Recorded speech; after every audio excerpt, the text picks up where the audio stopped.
Terima kasih Dato' Busi. Saya terus masuk ke butiran 020000 Kemas, secara khususnya 020500 butiran mengenai pendidikan awal kanak-kanak. Berlakunya pengurangan sebanyak 14 juta, iaitu daripada 41 juta pada tahun 2015 kepada 27 juta pada tahun 2016. Ini adalah bersamaan dengan 34% pengurangan. Saya ingin menuntut penjelasan daripada kementerian bagaimana pengurangan ini boleh menampung satu butiran yang amat penting. Pendidikan kanak-kanak di peringkat awal ni adalah satu dasar yang amat penting, tetapi saya tidak dapat menerima berlakunya pengurangan di bahagian ini dan penambahan di tempat-tempat ataupun butiran-butiran lain. So saya menuntut penjelasan daripada Yang Berhormat Menteri. Dato' Pengerusi, saya ingin juga merekodkan kat sini tempoh hari bila saya tanya isu soalan permata, 8 menteri dan timbalan menteri mewakili 8 jabatan di bawah Jabatan Perdana Menteri mengelakkan daripada menjawab soalan permata. Permata dan pendidikan awal kanak-kanak ini adalah bahagian yang amat penting untuk pembangunan negara. So saya menuntut menteri kali ini jangan melepaskan peluang untuk menjawab untuk bahagian butiran ini. Saya juga menuntut penerangan tentang berapakah taman bimbingan kanak-kanak Tabika yang telah dibina pada tahun 2015 dan yang akan dirancang pada tahun 2016, sama juga dengan taman asuhan kanak-kanak Taska untuk tahun 2015 yang telah diluluskan dan dibina, dan juga yang dirancang untuk tahun 2016. Pusat Latihan Kemas PLK, saya juga ingin dapatkan penjelas berapa yang telah dibina dan diluluskan pada tahun 2015 dan berapa yang dirancang untuk tahun 2016.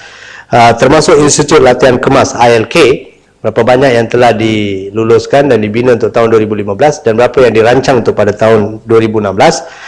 Dan yang seterusnya Pusat Kegiatan Masyarakat PKM, berapa banyak yang telah dilulus dan dibina untuk tahun 2015 dan yang akan dirancang untuk tahun 2016.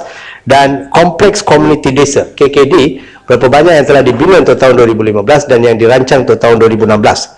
Dan akhir sekali untuk butiran ini, saya juga ingin mendapat penjelasan pusat sumber dan pusat literasi komputer yang telah dibina di bawah Kemas pada tahun 2015 dan yang akan dirancang untuk tahun 2016. Butiran seterusnya Dato' Pengerusi adalah berkenaan dengan butiran 020600 di bawah Kemas juga, latihan dan pembangunan profesional, yang juga berkurang Dato' Pengerusi daripada 26 juta pada tahun 2015 kepada 17 juta pada tahun 2016. Hanya butiran di atas yang saya terangkan tadi 020500 pun pengurangan sebanyak 34%, yang butiran 020600 ini pun berkurang sebanyak 34%.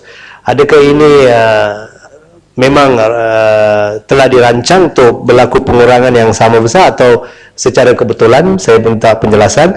Dan saya juga ingin penjelasan yang terbaik daripada Menteri, bagaimana latihan dan pembangunan profesional ini boleh dikurangkan, sebab kita menaruh harapan kepada pendidikan awal kanak-kanak iaitu Kemas secara khususnya, dan di sini pula kita dapati elemen-elemen pengurangan dana telah berlaku, dan bahagian Kemas ini adalah salah satu sumber yang amat penting untuk masa depan negara, dan mengapa benda ini tidak diselaraskan seperti yang dikendaki.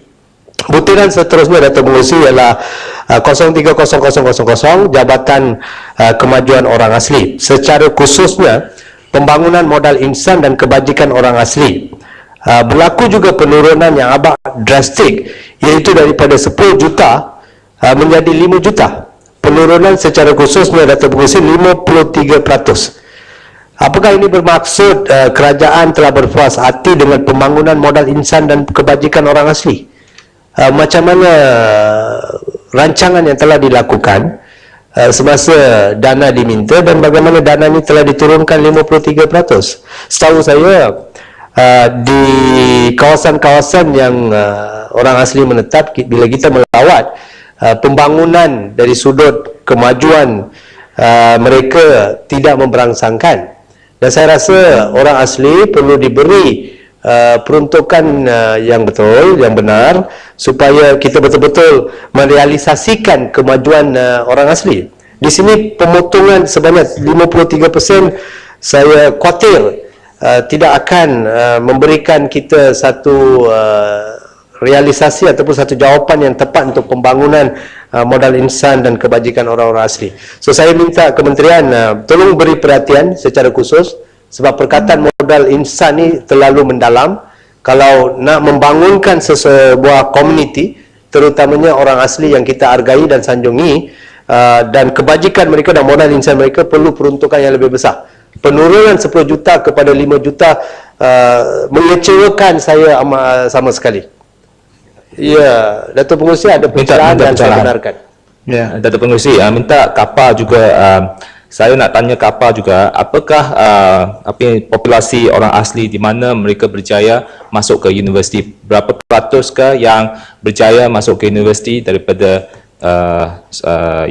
sekolah rendah dan terus menengah dan masuk universiti? Dan berapa peratus profesional di kalangan population orang asli? Minta penjelasan. Saya dengan izin Datuk Pengerusi masukkan Yang Berhormat Bayan Baru skrip beliau dalam ucapan saya untuk Yang Berhormat Menteri menjawab sebentar nanti. Saya nak sambung juga, seperti yang saya katakan tadi, orang asli perlu disanjungi, perlu dihormati. Maka kerajaan perlu betul-betul menumpukan perhatian, datang dengan beberapa projek modal insan maupun kebajikan untuk membangunkan mereka, bukan saja dari sudut pembangunan modal insan tetapi juga dari sudut profesionalisme. Yang Berhormat Bayan Baru tekankan tadi, berapa orang daripada orang asli yang betul-betul telah maju dari sudut pendidikan, dari sudut profesionalisme, dari sudut menjadi seorang guru, dari sudut menjadi seorang peguam, doktor dan sebagainya. Bagaimana kita nak buktikan bahawa kerajaan betul-betul prihatin, kerajaan betul-betul telah datang dengan satu perangkaan, perancangan yang jitu untuk membangunkan orang asli di Malaysia.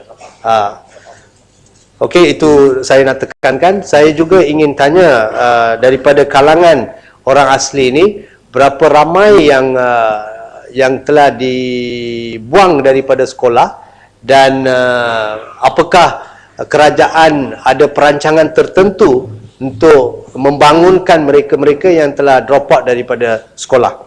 Seterusnya, Datuk Pengerusi, butiran terakhir saya adalah kena mengena dengan program khusus, iaitu butiran 100000. Saya masuk secara khusus butiran 104000, penajaan pelajar cemerlang. Yang ini pun saya terkejut kerana penurunan sebanyak 6 juta, iaitu dari sudut peratus pengurangan sebanyak 27%. Datuk Pengerusi, penajaan pelajar cemerlang, baru-baru ni kita 2 hari yang lepas kita dapati banyak sangat pelajar yang dapat straight A's.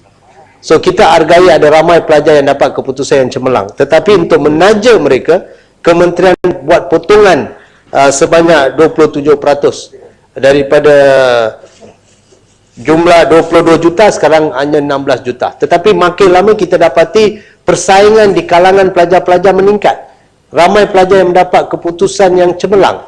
So kerajaan perlu ada komitmen terhadap pelajar-pelajar ini untuk memastikan pendidikan mereka berterusan. Tetapi amat mengecewakan sekali, butiran-butiran begini yang diganggu oleh kementerian. So saya minta penjelasan daripada Yang Berhormat Menteri. Terima kasih Datuk Pengerusi untuk memberi ruang kepada saya. Terima kasih, Pengerusi. Oh, nak mencela.